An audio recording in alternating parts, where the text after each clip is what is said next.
Hello, in this video I'm gonna show you how to adjust the amount of photos taken in burst mode on SJCAM SJ8 PRO. While being in burst mode, click on the magic wand, then find burst mode at the top, and you can set it to 3 photos, 5 photos, 10 or 30 photos. This is the amount of photos that will be taken at one shot. Let me show you that. For example, take photos, it'll start taking like multiple ones, whatever.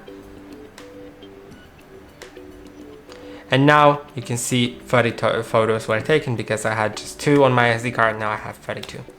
I hope that this video was helpful. Don't forget to like and subscribe, and see you in the next one.